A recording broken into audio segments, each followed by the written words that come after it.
and that it is time that world governments officially acknowledge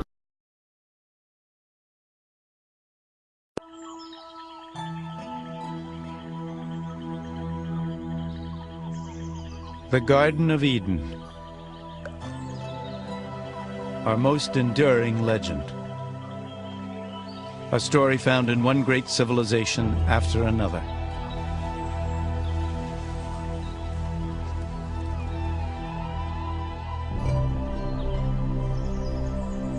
A story of seduction, the wrath of God,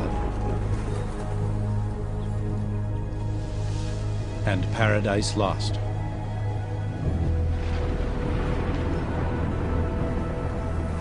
But is it merely a fable? Is there evidence the great stories of the Bible might be true?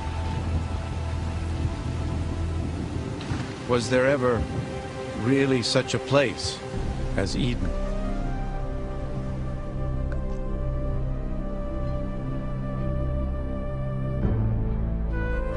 Today, the search for the Garden of Eden leads us to a dry and desolate land, to a place called Mesopotamia.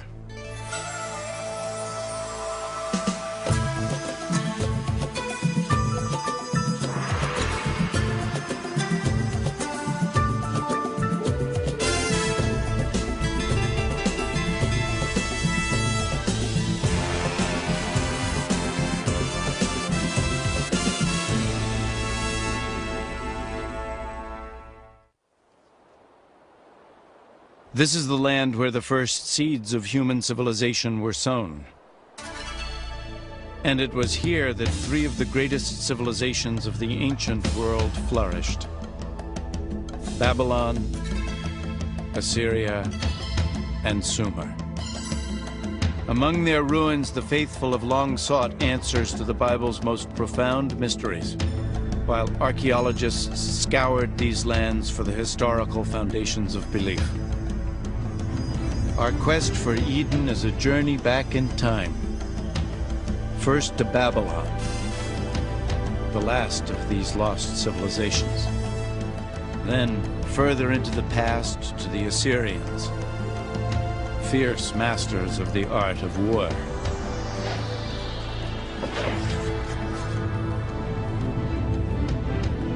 And finally, to a moment in the past so distant, only Eden could have preceded it. To Sumer and the creation of civilization itself. The great arc of the Fertile Crescent. Over the course of more than 6,000 years, this rich land, cradled between the Tigris and Euphrates rivers, gave birth to the first great civilizations. The Greeks called it Mesopotamia. We call it Iraq. By peeling back the layers of history here, we can trace the origins of our oldest stories and travel back to the deepest roots of faith. Our journey begins on the western edge of Mesopotamia in Israel. A chance discovery in 1947 would rivet the world's attention to archaeology and to the Bible. Two Bedouin shepherds are moving a herd of goats along the cliffs of Qumrun, a few miles east of Jerusalem. In the sun-baked desert, they notice a small cave obscured by a rocky slope. Curious, one begins to climb. It's not uncommon for ancient and valuable artifacts to be found along these bluffs.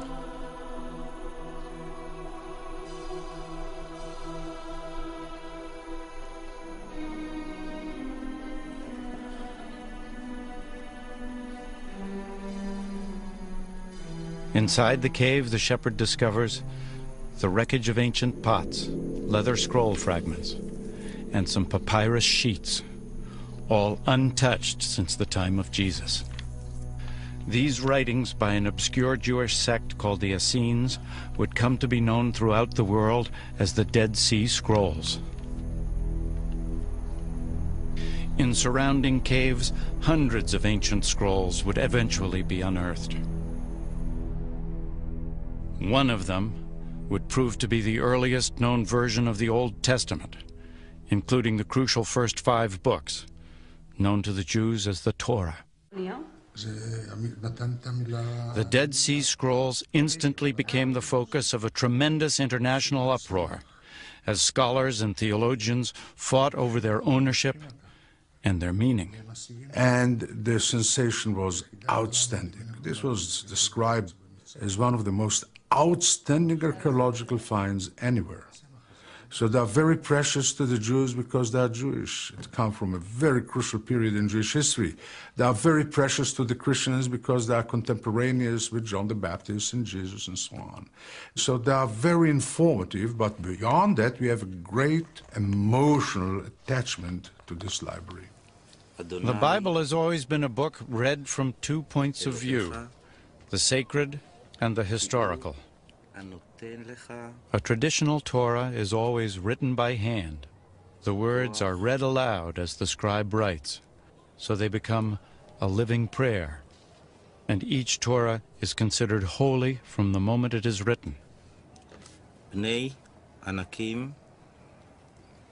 But the historical accuracy of the Bible has never been so easily confirmed.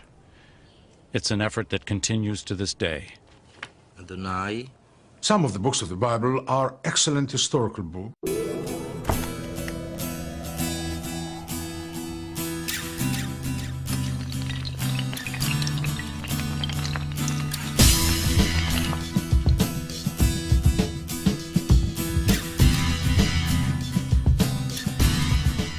As a matter of fact, the earliest historical books that we have, and quite accurate, because we have cross-references from other sources, and they are found to be mostly very precise. So they are very important. The discovery of the Dead Sea Scrolls was the most famous event in biblical archaeology, but it was by no means the first. The urge to explore biblical history has a venerable tradition. It's a search that began in the Holy Land, but would lead to Mesopotamia. Throughout history, crusaders, mystics, and believers have been drawn to sites where the great Bible stories took place. But with the arrival of the 19th century, a new kind of pilgrim sought to fortify their belief in the Bible through the infant science of archaeology. Surely, there could be no greater confirmation of their faith than to prove that biblical history was true. The first aim of the biblical archaeologists was to locate sites mentioned prominently in the biblical narratives and to see if any illustration of those tales could be found.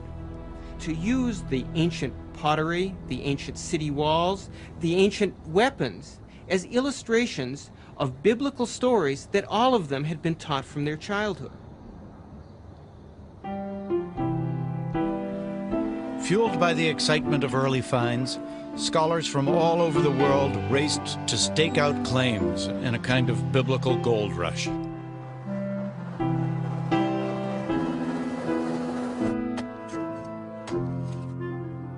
Competing British, German, and French archaeologists descended on the Holy Land. Teams of theological detectives digging for both God and country.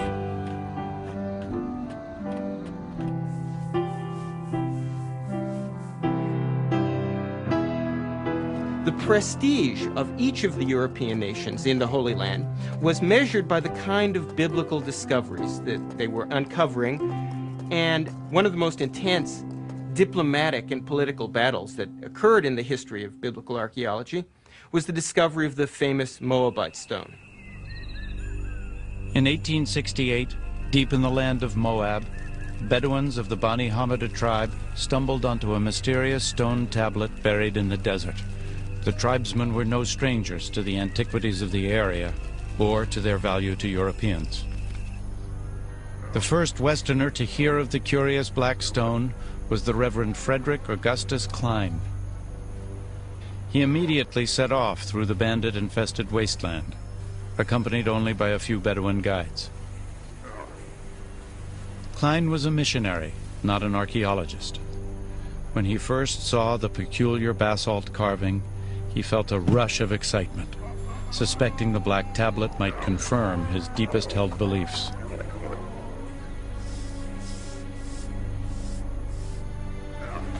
He examined the stone and made a rough impression of the inscription. It was in a language Klein didn't recognize. Back in Jerusalem, he sought help deciphering the stone. As news of the find began to spread, the streets and bazaars buzzed with rumors of a great discovery. The writing on the stone proved to be a Moabite king's account of a battle also described in the Bible. For the first time ever, here was written confirmation, etched in stone, of a story from the Bible. Two sources for the same event. For the faithful, it was the proof they'd been looking for, concrete evidence of the Bible's historical accuracy. Many sought to buy the stone, but the Bedouins had reason to be wary. In the past, they'd been cheated, even robbed by European treasure hunters. Assuming that anything so highly prized by Europeans must contain gold, they dumped the stone into a fire in an attempt to break it apart. As fire heated the stone, they poured water over it, again and again, until finally it exploded. They found no gold, and the stone was destroyed. The first archaeological confirmation of a Bible story, the first corroborating evidence ever found in the Holy Land, was shattered. The loss of the stone was devastating, but it didn't end the biblical treasure hunt. Now that the Bible itself was verified as history, it pointed the way even further into the past, back more than 2,500 years ago, to a great empire ruled from Babylon, to the very moment the Bible itself was born. The year is 586 BC. The armies of Nebuchadnezzar, king of Babylon, descend on Jerusalem with the wrath of an angry God. It is almost 6 centuries before the birth of Christ. The Romans have not yet even dreamed of empire. It is a dark chapter in the history of the Jews, while Babylon's fierce star is rising. The Bible describes the Babylonian attack. Homes are pillaged, King Solomon's temple is set ablaze and utterly destroyed. 10,000 Israelite captives, princes, soldiers, artisans, and scribes, all are led to Babylon in chains. The Israelites crossed more than 500 miles of desert, following ancient trade routes across modern-day Jordan, Syria, and Iraq to Babylon. In Psalms 137, the Israelites lament, "By the rivers of Babylon there we sat down and wept when we remembered Zion.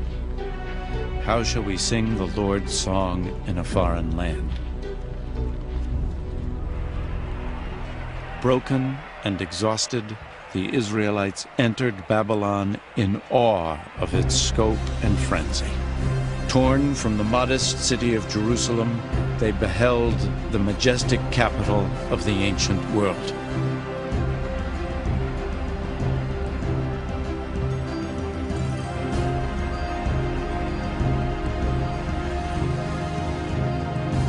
But somehow, the Israelites managed to do more than sing the Lord's song in this foreign land.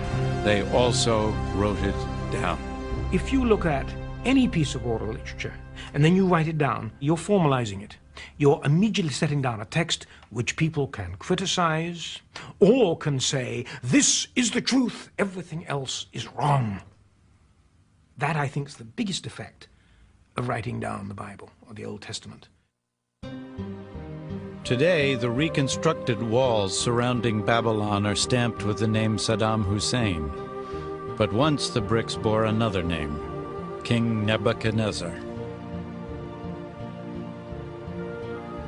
This was a land of many gods and pagan idols, an unlikely birthplace for one of the world's most sacred texts. Yet Babylon's great diversity